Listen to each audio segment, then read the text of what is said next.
Hey everyone, welcome back. I finally found the time to watch the dev shop in whole and go over the upcoming changes. With a little bit of thinking and some brain cells sparking together, I think I have a better picture now. So today we're going to go over the rebalancing, changes, and additions they have planned in the near future, as well as my thoughts on them. To keep things simple, we're going to follow the order the dev shop video kept. First, the Arsenal Divide, then the Parazon Rework, and finally the Helminth Additions. I'm actually splitting this into a two-part series because I've included my thoughts and alternatives into this discussion. The Arsenal Divide actually is excessively long and takes up most of it, so this will be part 1. Let's dive right in. First, we got the change to Berserker. It now caps at 2 stacks, but lasts 10 seconds instead. But that's more than enough for a melee playstyle, honestly. Perhaps the biggest change is it now procs on kills instead of crits. Great! DE has managed to make it work for status weapons too now, as they intended, but there's another issue here. Melees and crits go hand in hand. It was never hard to kill enemies with melee to start with, and any half-decent melee has some combination of either decent stats, some crit, or some status, meaning it can still kill without needing this mod at first and can easily set up the procs even if it wears off. So, while this does make it viable for status weapons now, where does this leave Primed Fury? A mod that is solely locked behind login rewards? Yes, making it usable for status builds is good, but on the flip side, this also means we now have another mandatory mod in Berserker Fury. You no longer have the option of, should I build pure status or hybrid, etc., because that used to be a give or take of access to Berserker or Prime Fury, since, well, pure status builds might be extremely bad at proc and crits. Now it's always going to be Berserker, no matter what. I have no idea if it's still multiplicative or changed to additive. Just making it additive instead of a flat buff would have been enough of a change, honestly. Leave the proc conditions the same. The only real use I can think of Prime Fury now is for boss rushing, like rushing the tile or Eidolon melee runs.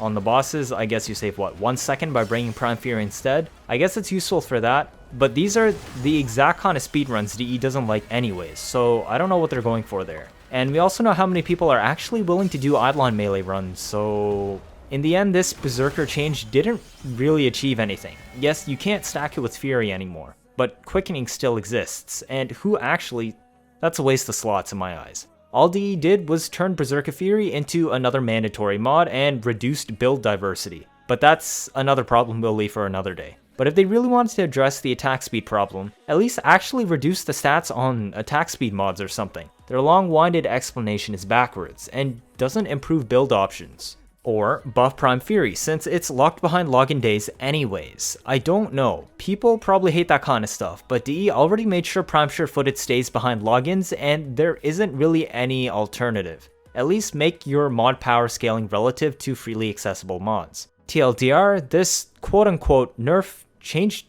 nothing really about Berserker, but it did reduce build diversity. Next, we got Blood Rush. They blamed the problem on consistent red crits. Newsflash, the Gladiator set exists as a free stat stick. Status stats also matter. Elemental distribution also matters. It's not just your damage color. And a lot of melee red crits is more a symptom of the ridiculous critical stats to begin with. You give us a weapon that can hit multiple enemies at once with nearly unlimited attack speed, 4 status procs on stances, and normal gun tier crits. Of course, those outliers are gonna eclipse guns. Red crits are just nice to look at. But the list of weapons that comfortably sit at red crits with little to no support effort and are actually effective red crit numbers, it really isn't that long. I'm ignoring Rivens because that completely changes the ballgame and you can't really balance mods around Rivens. Honestly, I'm not too bugged about the nerf itself to Blood Rush, but once again, more so the reasoning for the nerf.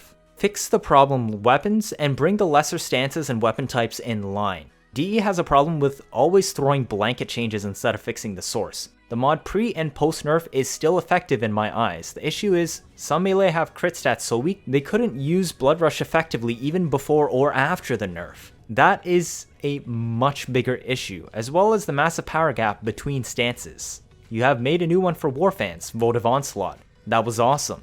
Now make more fun stances, or fix the old ones for the older variants and types that live in an older era. Condition Overload. It appears it is now capped to 3 stacks according to the forum thread, as this was missed in the dev shop video itself. Honestly, I'm fine with that. There are many other ways to source base damage, and while this is a loss of damage, plus 240% base damage is still significantly ahead of other mod options. In my eyes, this was actually the main reason why Melee eclipsed Gunplay by such a wide margin, and for once, I actually think DE got a mod nerf right. Test your builds and shuffle things around. Your builds won't magically go from one-shotting to being unable to kill things because of this mod nerf. At worst, you'll probably see things die in 2 to 3 ticks instead of 1, and that is completely fine. You weren't using your whole arsenal of buffs previously for Melee, were you? If I recall, the meta was just Nucore itself for status priming, and then slap with your Melee stick. Anything that wants you to incorporate more abilities or other arcanes or more synergies if you want massive damage output to carve butter is a good thing in my book. Yes, Warframe is a horde shooter, but horde shooter mobs aren't supposed to die in one hit. We aren't playing a fly swatter simulator. We already have dedicated enemies for getting one-tapped. Those are called Butchers and the other melee units. Let the Heavy Gunner and Bombard actually be a heavy unit. They're supposed to be a threat. What's the point if everything in the game dies in one tick no matter the level? At least be happy they didn't go the other way and revert the base damage buffs of melee weapons. Now we have less reliance on single mods, and more so on the playstyle and loadout itself. Now let's take a look at the so-called buffs coming to primary and secondary guns. We have the new Galvanized Mods, and surprise, we have arcane slots for our guns now too. This is a fantastic thing that's been a long time coming. From what I see, it looks like they turned the leaked ballistic mods into arcanes, and then created the Galvanized Mods. Some may disagree, but this is a hill I'm willing to die on. The gun arcanes proccing on kill are perfectly fine. We normally prime for melee with Nucore for that big damage. Newsflash, you can prime with melee for guns as well. I've even made a special Zorus build specifically for this purpose. It consistently spreads 3 to 5 viral stacks per throw at max combo, and Zorus has infinite combo. It hits 4 times and has an 8 meter AoE on every bounce. It also has 170% final status chance. Melee is an extension of your kit. If you want guns to be super strong, just do the same in reverse. Prime, then shoot. Primary deadhead requires headshot kills. Like gunplay, use the gun properly and aim. I don't like weapons like Brahma. This isn't gunplay. This is the same thing of what melee is with the mindless button mashing. This is called making the game play itself. They should honestly make AoE weapons like this ineligible to equip Primary Merciless Arcane, which is the variant that procs on just primary kills in general. If you don't want to aim at heads, there's another option, Primary Dexterity. This is essentially a weaker primary blade charger, but with a higher buff ceiling. All of these primary arcanes cap at 360% extra base damage, which is stronger than the base damage of the weapon itself with Serration. It's legit over doubling your gun firepower. Your primary arcane slot gives you the option to fuel your damage with either precision headshots or synergizing your melee or just primary kills into it. This is good in my eyes. I don't want a Brahma, Ogress, or Tonkor fueling its own damage by closing your eyes though, so leave Merciless out of them. The precision variant with extra headshot damage and less recoil is a nice touch. That said, some more diversity and stat buffs from the types of arcanes would be nice. If we never get the equivalent of stances for guns, I would prefer that to be incorporated into the arcane slot instead. Give us similar proc conditions, but say for more critical chance, or critical damage, or multi-shot, or magazine size, not just base damage. Make primary weapons the big weapons they are, the main weapon in your loadout, as currently they're neglected and considered the weakest. Secondary weapons have classically held the spot of both stronger than primary weapons in absolute firepower due to mod percentages and power creep, and actual better tactical options. Essentially, pistols have generally had better options for crowd control, status priming, damage, and, well, literally almost everything. There are a few outliers obviously in the recent updates for primary weapons, but this has always been the case. For this reason, they've never really needed a melee weapon to set them up for viable or etc. They're mostly self-supporting in their own right. I'm okay with this because we don't really have stuff like Ignis Wraith or Brahma in the secondary selection, so it's less of closing your eyes and painting the screen. Therefore, I don't really have any issues with the secondary Merciless Arcane fueling itself with kills. The other two that proc on headshot kills and melee kills are just like the primary variants, and all three of them once again cap at 360% extra base damage. It not scaling higher relative to Hornet Strike Verseration is actually a good thing in my eyes, because it closes the gap between primaries and secondaries, if ever so slightly.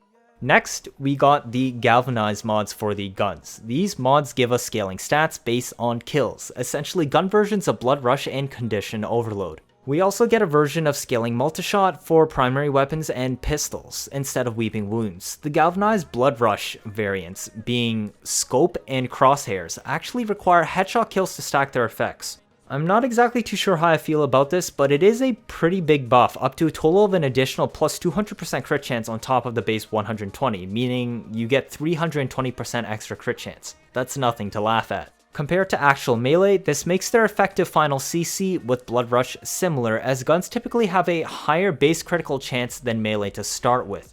Yes, we have mini condition overloads for guns now. I also don't think they're strong enough. Bring them in line with melee. We don't have Prime Serration or Hornet Strike, but well, we do have a primed pistol gambit, but we're still getting a galvanized version of that, so it doesn't matter that Point Blank is primed too.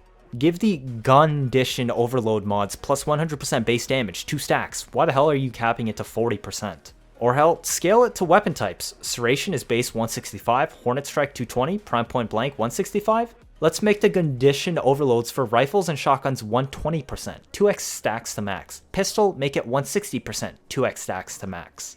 This keeps it in line with the vanilla base damage mods and the same ratio to the gap between Prime Pressure Point and the melee condition overload. Galvanized multi-shot is very nice and much appreciated. It makes a ton of weapons more consistent. We now have something similar to half a split flights, and actually hitting a nice round plus 200% total multi-shot at max stats. You don't want to know how much 90% from split chamber irritated me in the past for slower firing weapons. Interestingly, DE chose to dodge Galvanized Laser Sight to boost critical chance on shotguns and went for Galvanized Acceleration instead. This is nice, but also super situational. There are very few weapons that actually require this mod to function properly. I would much rather finally have a good critical chance shotgun mod that they sorely need than a band-aid projectile flight speed mod to fix a very short list of weapons.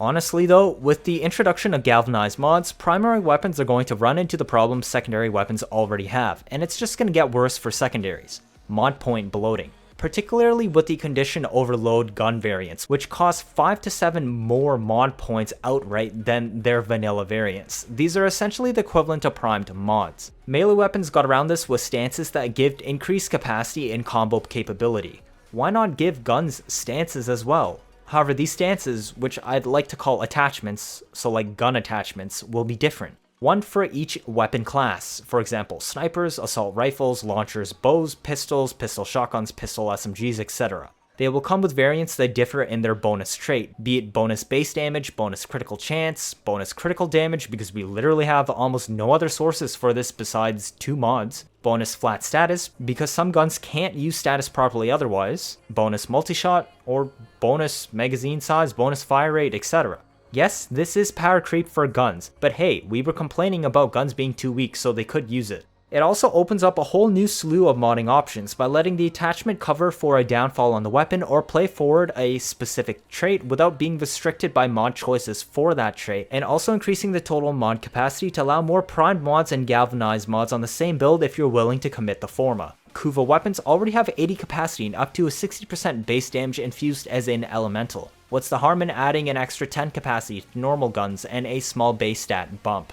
If keeping Kuva weapons ahead is so important, you can just make attachments available on Kuva weapons also. Now, for my thoughts on acquiring these gun arcanes, only from Acolytes or Steel Pat's Honor Store for 15 steel essence each, I'm actually fine with this. People seem to forget arcanes are late game items. They aren't intended for you to farm out and finish your final loadout in one single day. They're literally the closest thing we have to endgame items. They complement your build, but they aren't mandatory. If they are, you need to take a look at your build again. Yes, it allows for some more options, but there is no case where any build is impossible to use just because the arcanes are missing.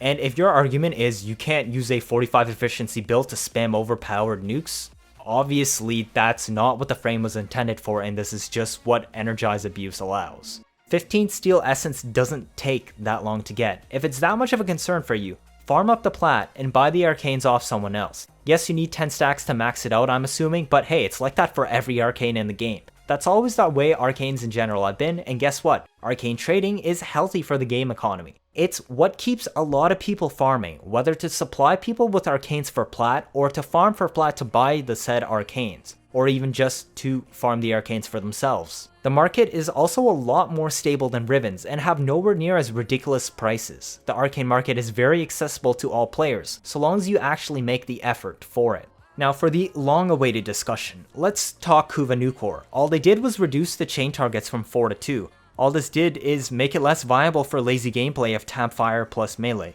Sure, you can't use a rotation that literally makes you look like a bot macro anymore, but anyone with brain cells switches Nuker around a bit in a crowd before hitting with your melee. Reducing chaining from 4 to 2 has no real practical impact when you can just spread your beam around manually in the first place. A quick 1-2 second spray around a clump of enemies is still enough to prime basically all of them. Sure, you may not get max viral stacks as quickly anymore, but you didn't need max stacks for a melee to start with. You just needed a bunch of status procs. DE, you need to stick to your guns and put Nuker in its place. You were going to reduce the chaining range, the absolute range, the damage, and status chance, right? You should have at least reduced the status chance of the Nuker family if you're going to keep one of those extra nerfs. As it stands, the actual nerf basically did nothing to it as a primer.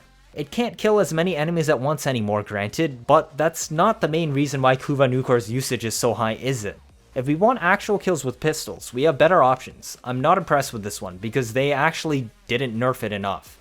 Finally, we come to the last arsenal topic, Glaives. I have a huge issue with what they did with the Glaives. First, the wind-up increase. Honestly, a wind-up increase was warranted, as I've experienced the throw bug myself, and it's incredibly annoying when you get stuck in the loop. It's mostly just an annoyance though, and not game breaking, but why did you have to double the wind-up? You could have done a bit less, like you could have just multiplied by 1.5 or 1/4, and that honestly would have solved the issue. The actual problem is the quick throw damage changes they did though. Yes, this fixes a lot of the volatile quick return meta and power throw. I'm honestly fine with this because Glaives were outright overpowered. There's no denying that. They were completely eclipsing all other melee weapons. Anybody who doesn't believe this is flat out lying. But the main issue is they only looked at the fast throw. What Glaive sits at the top? It's always been Glaive Prime, and also Pathesis, but Pathesis is arguably bug I'll get into a second later. Glaive Prime has always sat at the top because despite its low damage, its heavy detonation has Force Slash, and it is the only Glaive capable of proccing Slash on the explosion. It also has one of the highest crit stats of all Glaives, so all DE did was nerf the quick throw meta down, but left the most overpowered Glaive setup alone. Come on now, what do you think is going to happen? Instead of bringing Glaives in line to make people use other melee, now everybody's just going to pile on Glaive Prime for the heavy detonate slash that bypasses armor. All they did is just enforce an even sweatier meta. Bring down the heavy detonates to size, you already got the combo multiplier for fuck's sake. And Pathesis. While the massive detonate damage was an undocumented change long time ago, this was honestly a good thing. So if you're going to touch heavy detonations, keep it that way. This bug is fine, we need something to compete against Glaive Prime anyways. Serrata with Force Toxin shreds Corpus, Pathesis nukes with raw damage and viral against unarmored targets, and Glaive Prime is for tanky stuff with armor, because it is entirely reliant on slash DOTs, as the upfront damage sucks, so this is your holy trinity on Glaives. They're good, and honestly, DE needs to nerf them somewhat, but keep them balanced relative to each other. And there's our roundup with the Arsenal Divide discussion.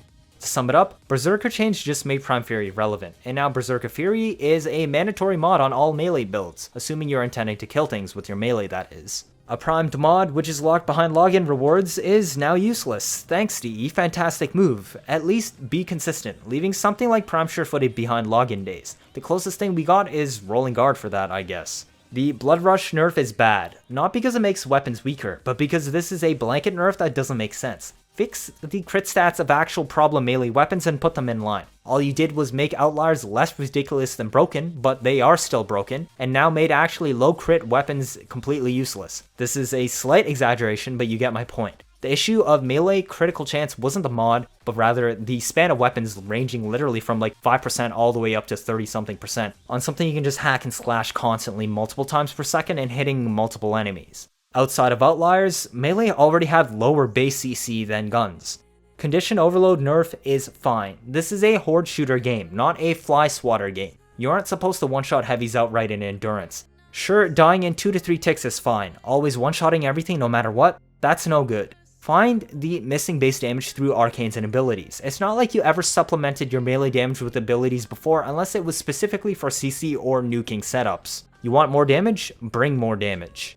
Gun arcanes. The gun arcanes are nice, I like them, except the primary one that scales off kills itself. That's no good. That just turns already OP explosive AoE weapons into even stronger meta options. We don't need that. I want this primary merciless arcane that scales off kills in general disabled for explosive AoE weapons. Well, maybe not a blanket one, but for obvious meta outliers like Kuvatankor and Ogris and Brahma. Now, the Galvanized Mods. The critical chance ones are fine. Shotgun got Galvanized Fatal Acceleration for projectile flight speed instead of Galvanized Crit Chance. Are DE really that afraid of crit shotguns? This was a bad move. Get rid of this trash mod and give us Galvanized Laser Sight.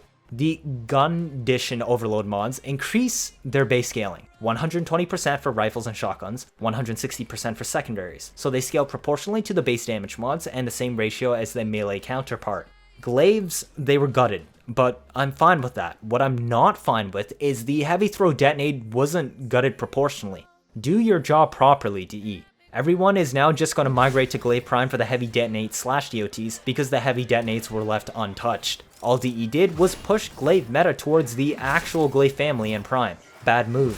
Volatile throw builds are now in line with other melee weapons, but now the Heavy Throw eclipses it completely. And that sums up my thoughts on the dev workshop for part 1 of this series. As you can see, this has already been an extremely long video, so I'm splitting my thoughts on the Parazon Rework and Helminth system to a second, shorter video. This way I can get my content out to you sooner and also let people pick what they want to watch without having to skip through. I also wish I could make this video shorter, but well, you know how my analytics go. And I wanted to give my full honest opinion on the workshop. Shorthand, overall the gun buffs are good, but still could be better, and we need more arcane options. The Glaive nerf is half-assed and doesn't address the biggest contender. The melee nerf is a mixed bag of good and bad. I rate the rework mediocre. It hits a few points but also misses a bunch. A lot of wasted potential. If this is your first time watching, feel free to leave a like or better yet subscribe. Let me know your thoughts down in the comments. 79.5% of you are not subscribed. I'm trying my best to get you new information out always as soon as possible, like I've done with covering Tempest Story and this dev workshop. Stick around if you want to see any interesting memes and builds on a nearly daily basis. I'm also preparing to get you the info first once the Sisters of Parvos mainline drops. Don't want to miss out on that day 1 Ureli content, do you? That'll be it for this video. Thank you all for watching and see you in part 2.